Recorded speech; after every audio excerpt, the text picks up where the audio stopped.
We have some rare insight this evening into how the Supreme Court reached its decision to uphold President Obama's health care law. It turns out the ruling almost went the other way. Our chief legal correspondent, Jan Crawford, has been talking to her sources, and she has learned that the decision hinged on one changed vote. Jan? Well, Scott, it was a shift that no one would have expected. Chief Justice John Roberts, who was appointed by President George W. Bush to lead this court in a more conservative direction, initially was poised to strike down the key part of the health care law. But then he changed his mind, and the outcome of this entire case. After oral arguments in the landmark case, sources tell CBS News Roberts agreed with the court's 4 conservative justices that the heart of the law, the individual mandate that requires all Americans to buy health insurance, was unconstitutional. But as Roberts set out to write the court's majority opinion, according to 2 sources with specific knowledge of the deliberations, his views began to change.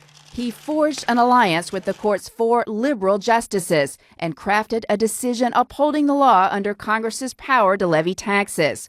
That argument had gotten little attention and was uniformly rejected in the lower courts. Roberts then withstood a month-long desperate campaign by the conservatives, led by Justice Anthony Kennedy, to bring him back. But Roberts did not budge. On the last day of the court's term, after Roberts announced his decision upholding the law, Kennedy read aloud parts of the conservatives' joint dissent. Seated directly beside the Chief Justice, Kennedy's voice was firm as he accused the court of vast judicial overreaching, with a decision that creates a debilitated, inoperable version of health care regulation that Congress did not enact and the public does not expect.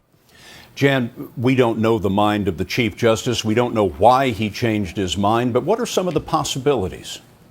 Well, Scott, that's right. I mean, justices can change their mind. Certainly, they have changed their mind in very high-profile cases in the past. But we have no evidence that he was bowed or cowed by political pressure, that he was concerned about the historical consequences of a ruling striking down this law, as many people have speculated. We have no evidence of that. But what we do know from our sources is that the conservatives who tried to talk to him about this were not persuaded by his explanations, and they were not persuaded by his legal reasoning. Fascinating reporting, Jan. Thanks very much.